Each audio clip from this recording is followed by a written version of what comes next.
make a move and the bunny gets it. I said, put the bunny back in the box. Why couldn't you put the bunny back in the box?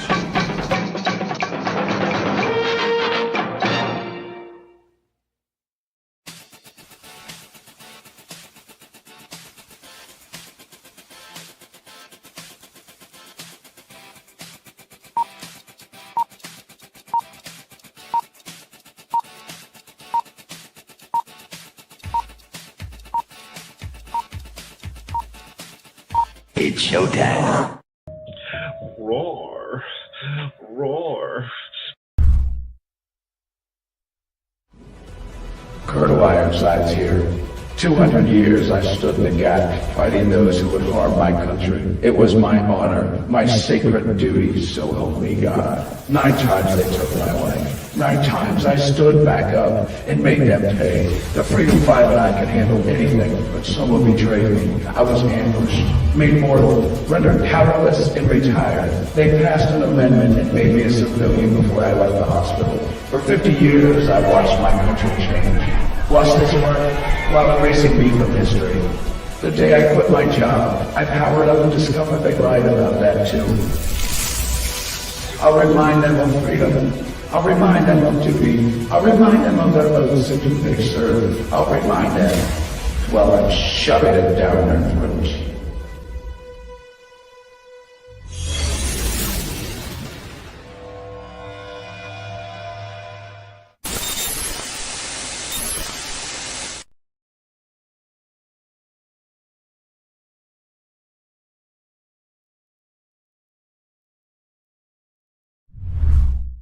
Psychically, I'm very well endowed. I wanna know what you're thinking. There are some things you can't hide. I wanna know what you're feeling.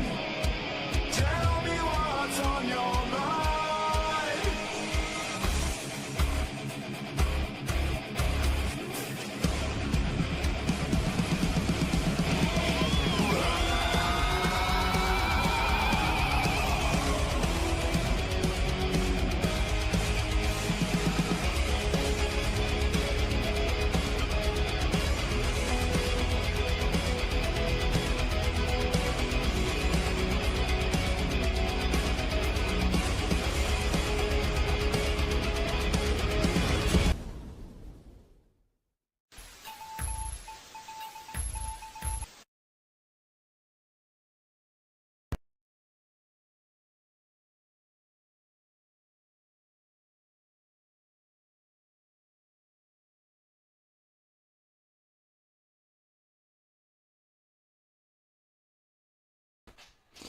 Hey there, everybody. Welcome to my Monday show.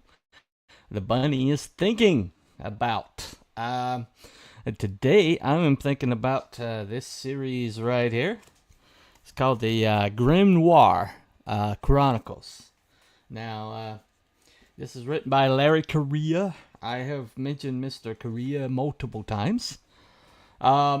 Especially his Monster Hunter series. I've referenced several iconic characters in the Monster Hunter series, like Earl Harbinger, Agent Franks. And that series is definitely worth your time. If they ever adapt that, it's going to be a gigantic blockbuster, no doubt. However, that series is a little bit expansive, and so it might be a little bit of a tough sell. But he has one other series that I think could be adapted reasonably well for a probably lower price point. But then if it succeeds in the first book, could just, it could really take off. Now, one of the things that I like most is genre mashups. I like when somebody takes several different kinds of fiction and kind of like plays in the toy box with their own toys. One of the things that when we did as kids, we would play our He-Man beside our G.I. Joes, or we would just play Transformers versus He-Man, or whatever. Our toys didn't stay in the worlds that they were kind of like in. You'd have Star Wars AT-AT, full of your G.I. Joes, attacking the Cobra base or something. And that was just part of being a kid. You smash things up. Nothing stayed neatly in its genre or in its spot. Because once it was your toy, it was your toy. You could dream with it. You could move it along or move it around and figure out your own stories with it. And that's one of the things that created such a healthy imagination. And you could stay in the world that they provided, or you could make your own. Now, one of the things I think it kind of engendered in me is my love for genre fiction. Especially mashups, or when people cross-pollinated. When something's not like strictly horror, but has like comedic elements, or with some science fiction or something like that. If you do that well, and one of the things that Hollywood does, the worst things that Hollywood does is it tries to pigeonhole art. In that, this is a science fiction movie. Or this is horror, or this is a comedy, right? But the things that we enjoy the most, example, Firefly. Okay, Firefly is a Western. It's set in space with futuristic elements, so i.e. science fiction, and also war.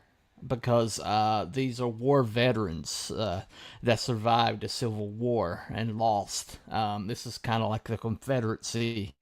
A lot of the soldiers that lost the Civil War were kind of like ostracized from society, so they went west and they settled the West. And most of the gunfighters and most of the big bads out west, you find out, were from the Confederacy. That's where they got their training. But Firefly took that, and mixed it together, and made kind of like a more profane, more violent version of Little House on the Prairie, But these people were like on the edge of society, on the edge of survival, and having to trust each other. And it's a compelling series, compelling story.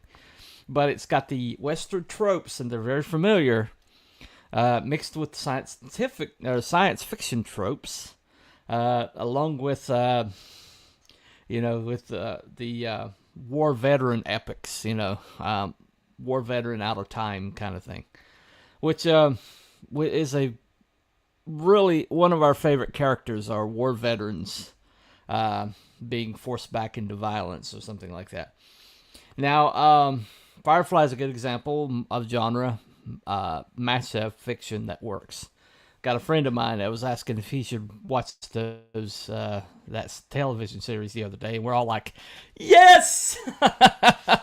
So John Douglas, if on the out chance you're watching, watch Firefly now.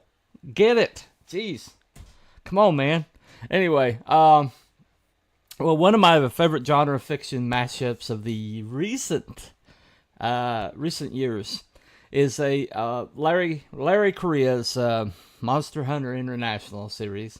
It's kind of like straight up, it's got the horror elements, it's got the fantasy elements, and it's got, but everybody is like Southern and hillbilly and gun-loving, I mean, I've seen so many reviews by people who can't get out of their own political way that are like, oh, I hate this so bad. And it's like, oh, do you hate the series, or do you hate the author? and usually the hatred is towards the author because Larry's pretty outspoken conservative, very pro 2A. And so people have seen the stances he's taken and have just panned his books. And yet, his books are some of the best reading out there. I've put Monster Hunter International in so many hands, I can't even count. And everybody that has read that book has been a fan, okay? But the other book that I usually hand them is this one, The Hard Magic, okay? Now, Hard Magic is part of the Grimnoire Chronicles. Now, I misspelled it. I misspelled it in my all my materials. I didn't go back and fix it. Grimnoire is not supposed to have an E. Okay. I acknowledge that. All right. I probably should have read that and looked at that right there before I put it up, but, you know, it is what it is. But anyway, Grimnoire Chronicles is basically a mashup of you can see from here. It's kind of got the Sam Spade, detective, hard-boiled, that element. But then it adds in some steampunk, because dirigibles is like the main mode of transportation. It adds in magic, because it has a magic system involved. And so it also, the geopolitical element is that Hitler was like wiped out before he could become a thing. And so this is the world that would have happened. And also added, because of the magic, the greatest magic user in the world is a shogun. Former, like, samurai shogun, you know, kind of warlord from Japan called Admiral Tokugawa. I think it's, make sure I get that right. Yeah, I think it's Tokugawa. Pretty sure. I should have, Tokugawa sounds right. I'll just say Tokugawa. Anyway. But anyway, so, this guy is like the most powerful magic user in the world, and he has made Japan into a massive power. Okay. Now, into this steps a man named Jake Sullivan, who happens to be a former, he came out of the army, kind of lost his way, he's coming out of prison. And, but he is a gravity spiker. Okay, so that's the power that he has. And what's cool about this is he has, every book, he has so much world building that he has like a whole entire appendices in the back of every book that explains the power system. And like, he's a spiker, so you look at up, and but you have like teleporters, a trap, a traveler, shifter, spell, shard. And the interesting thing is, you don't run into hardly, you know, all of the ones that are in here. In other words, Larry created a whole entire world, and then he didn't use all of it, you know, because he just did it. He did it because he could. And this represents like hours and hours and hours of work. And so, you know, like somebody who freezes people or controls cold, it's called an icebox. Gravity spiker. Okay. Heavy. Okay. He's called a heavy. I'm sorry, I'm wrong. So he's called a heavy, which is a guy that can control gravity. Sea gravity spiker. Okay, so I was right. He's also called a gravity spiker. Anyway, But then you got boomers, got beastmen, beasties, brutes. It's just the whole entire magic system that he's created for this, but it's user-friendly.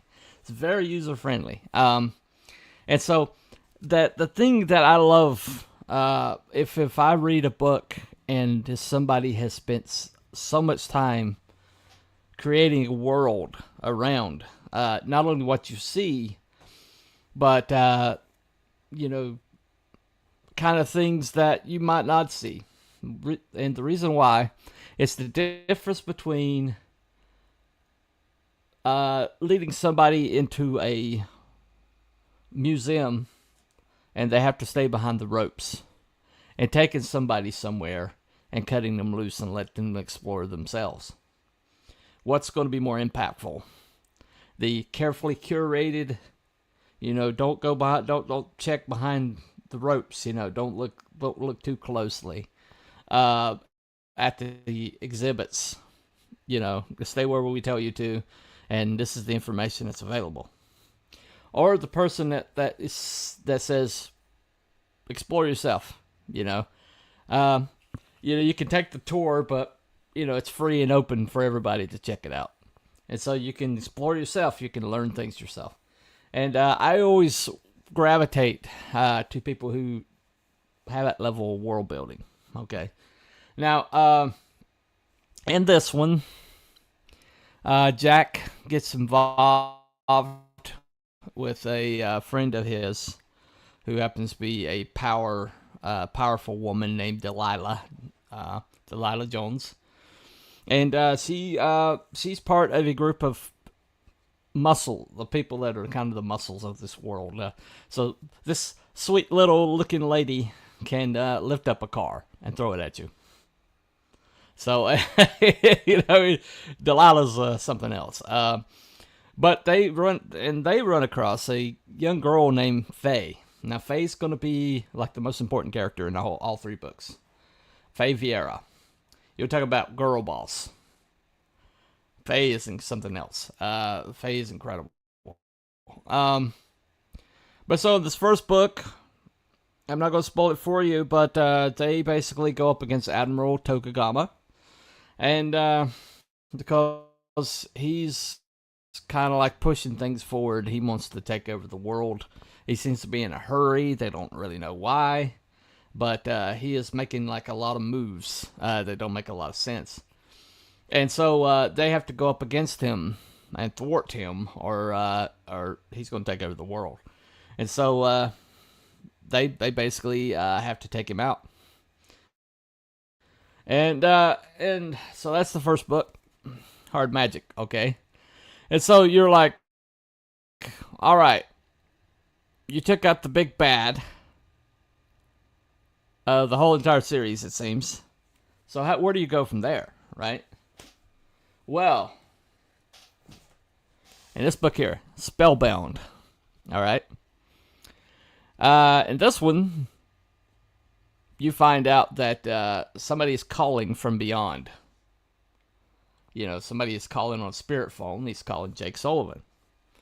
And so Jake Sullivan answers the call, and he finds out that there's a bigger danger. There's a bigger challenge that's coming. And there's also a new bad guy, and this guy is a summoner. And he's able to summon demons to his aid. And he's a really bad guy. Really scary guy. Meanwhile, you're learning things about the world. Like the tragic... I think... I can't remember. It was like a protest that happened in the World War I vets were protesting against their treatment. And it ended in violence. A lot of people cover that particular protest up, because it doesn't make I think it's the FDR administration look good. But anyway, it's in it covers that in this book, but it also covers some other things. But you find out more about Faye, why Faye is so powerful in this book. and you discover that that she might be the only hope they have. But it has a really great, this is the middle chapter, but it has a great arc in it, has a great conclusion, has a climax to it that's every bit as big and incredible as the first book. And then you kind of expands the universe. It kind of like gets you more into what the actual challenge is. And it turns out that they got bigger fish to fry than Admiral Tokugama. As a matter of fact, they find out that he was fearing something that was approaching that he thought was going to endanger them all. And now he's kind of like letting them in on it. And so they've got this big challenge that's happening. And so these two books are really good. Really solid reading, really enjoyable. I've done the audiobook on both. They're both really good audiobooks. And but then you have to land the plane. And he's got a massive, massive thing here. He's got a massive plane he's got to land. And this comes in. Okay. Now, Warbound might be one of the best third acts of a trilogy that I've ever read. And it does something that I would never suggest anybody do in a million years. It introduces a new character at the last act of this third book. He doesn't show up anywhere else in the other two books. He shows up in his third book. And he becomes like a really important character. And, they find out that Admiral Tokugama is back. And yet, that's not Admiral Tokugama. There's somebody else wearing Admiral Tokugama as a skin suit, basically. And so it becomes, they basically find out that the ultimate threat that he was fearing is about to come to pass. And they have to like charge into the most heavily guarded palace in the world and show it and rip the mask off for the world to see. And so otherwise they're going to die in silence and nobody's going to know the danger until it happens. Till it happens. And so, meanwhile, Faye Vieira has gotten so powerful that she's become kind of like one of the most dangerous beings walking on the planet. And so it's like, what is she being prepared for? And the conclusion of this trilogy is just, you have to read it. You have to read it to believe it. But it's extraordinarily powerful. And it concludes everything, ties everything up. Sometimes a lot of things that it ties up are not the most pleasant things. Not everybody makes it out. And all three of these books, there's people who you care about, people that you grow to enjoy or like that don't make it out. And there's no red shirt syndrome in these three books. You like these people, you enjoy these people, you want to see them succeed, and they don't always make it. Which is the sign of a mature storyteller, in that he's not afraid to, take the story where it's going to go. And there is some really dark places that these people have to go to win in the end. And he doesn't flinch from any of it. So, out of these three books, Hard Magic is probably the most complete of the three. The other two kind of like lean on one another. It's kind of like Star Wars, Empire Strikes Back, Return of the Jedi. Return of the Jedi definitely follows off of Empire Strikes Back, which left on a cliffhanger. But this book is probably the most complete, easy to pick up, and it's probably the easiest read. And it has like probably the most dramatic rising, conclusion and all that. It's probably the most complete book. It will get you into the world, but you don't necessarily have to go further than this book to enjoy your time there. However, I would highly recommend that you go into this book and go into this book. Spellbound, Warbound. And so there's a reason why they have a similar name. And I think what happens is this book was so good that he decided to continue the story. And so that happens a lot. That happens a lot. The first book's so successful that somebody's like, well, I gotta strike where the iron's hot. And so I would highly recommend this series. Now, the elephant in the room is that Larry has his political leanings, okay? But I've seen so many people reviewing these books and kind of tanking them because they perceive some kind of political leaning in them. That's not there. They cannot divorce Larry from this book. And I can assure you, I know Larry's belief system. I agree with Larry on a lot of stuff, okay? And I can tell you that that's not present in this book, these 3 books. It is enjoyable. There is no agenda other than to entertain you. And it's got the steampunk. It's got the film noire. The detective, 1920s detective, kind of aesthetic. It also has this magic system that's very well established. Yep, it's very well established right here. You'll be in every book. You see them calling somebody a certain thing. You can look it up. And it's like, it's very neat. It's very organized. And you can just kind of like, it becomes second nature after a while.